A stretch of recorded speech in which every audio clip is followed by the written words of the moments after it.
আসসালামু আলাইকুম, সবাইকে স্বাগতম। প্রিয় শিক্ষার্থী বন্ধুরা, আজকে আমি এই যে এইচএসসি আইসিটি বিষয়ের আমরা যখন লজিক ফাংশন সরলীকরণ করি তখন যদি এই ধরনের কোনো ফাংশন থাকে, এখানে 58 নম্বর অঙ্কে বলেছে এই যে এখানে টোটাল এই প্রান্ত থেকে ওই প্রান্ত পর্যন্ত টোটাল একটা নট, তারপরে আবার আর একটা আছে এই নটের আন্ডারে আবার এইটুকু, এই যে A not B not into A B এর উপরে আবার নট, আর এ বি এর উপরে এই নটটা পড়েছে, তাই না?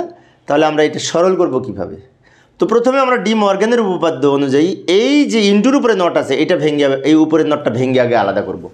মানে বড় যে নট সেটা আগে ভেঙে আলাদা করব। কিভাবে লক্ষ্য করি, এই যে এ নট রেখে দিলাম, বি নট রেখে দিলাম, ইন্টু এ বি এর উপরে নট রেখে দিলাম এবং এই নটটাও রেখে দিলাম।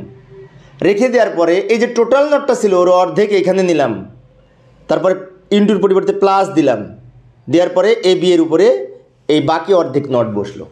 আমি আরেকবার বলছি, লক্ষ্য করে এই যে এই ডি মর্গ্যানের যে উপপাদ্য রয়েছে, দ্বিতীয় উপপাদ্য, সেখানে বলা আছে এ বি গুণ করে তার উপরে নট থাকলে এই ইনটুটা প্লাস হবে আর এই নটটা ভেঙে আলাদা আলাদা হবে। অর্থাৎ গুণের উপরে নট, গুণের পূরক সমান পূরকের যোগফল বোঝায়, সেজন্য গুণের উপরে নট থাকলে গুণটা প্লাস করে নটটা ভেঙে আলাদা করা যায়। এটা ডি মর্গ্যানের দ্বিতীয় উপপাদ্য। এই সূত্র অনুযায়ী আমরা এটা করেছি। কীভাবে হলো, এই উপরে নটটা ভেঙে এখানে নিয়েছি আর এখানে নিয়েছি আর ইন্টুটা প্লাস হয়েছে এই সূত্র অনুযায়ী। এখন আর একটা এখানে বিষয় লক্ষণীয়, যে ডাবল নট হয়েছে, তো এ ডাবল নট সমান এ, তাই না? নট অপারেশনের একটা উপপাদ্য রয়েছে, এ ডাবল নট সমান এ অনুযায়ী আমরা এই ডাবল নট বাদ দিতে পারি। ডাবল নট থাকা না থাকা একই কথা।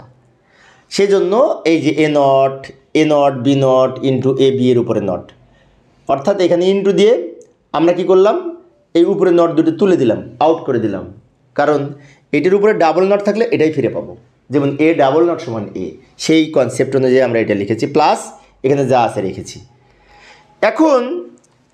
এখন এই পরের লাইনে আমরা একটা কাজ করতে পারি, এটাতে ইন্টু, তো এখানে এ বি এর উপরে নট প্লাস এখানেও এ বি এর উপরে নট, তা আমি এই দুইটা থেকে একটা কমন নিতে পারি। তো এখানে যদি এ বি নট কমন নিই, এই যে এ বি নট যদি কমন নিই তাহলে কি থাকে, এখান থেকে এ নট বি নট প্লাস এটা থেকে 1 কমন নিতে তো আমরা পারি। এখানেও এ নট বি নট আছে এটার সাথে, আবার এখানে সরি এ বি এর উপরে নট, আবার এখানে এ বি এর উপরে নট, তাই না? তো এই দুইটা এ বি যেহেতু এখানেও আছে এখানেও আছে, আমরা একটা কমন নিলাম, কমন নিলে এটা এখানে চলে আসলে এটা থাকে, আর এখানে এটা চলে আসলে এখানে 1 থাকে। আচ্ছা, এখন 1 প্লাস সামথিং সমান কিন্তু 1 হয়। 1-এর সাথে যাই যোগ করি ফলাফল কিন্তু 1 হয় ডি মর্গ্যানের উপপাদ্যে। সেই দৃষ্টিকোণ থেকে এটার মান 1 লিখতে পারি। আর 1-এর সাথে যদি এটা গুণ করি তাহলে এ বি নট হয়। এই যে এ বি নট রেখে দিলাম, এটার মান 1, কারণ আমরা এটার মান 0 বা 1 যাই ধরি না কেন তার সাথে 1 যোগ করলে 1 হবে। তো এই 1-এর সাথে যাই যোগ থাক না কেন ফলাফল 1 হয় ফাইনালি। এবার এ বি এর উপরে নট ইন্টু 1-এ গুণ করলে কিন্তু এ বি নট হয়। এটাই উত্তর। আমরা যদি মনে করি আর একটু এক্সটেনশন করবো তাহলে এটার মান আমরা এটা লিখতে পারি, আবার না লিখলেও হয়, সমস্যা নেই, এটাই উত্তর।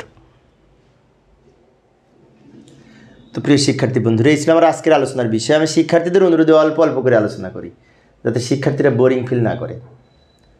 পরের ক্লাসটি দেখার আমন্ত্রণ রইল। খোদা হাফেজ।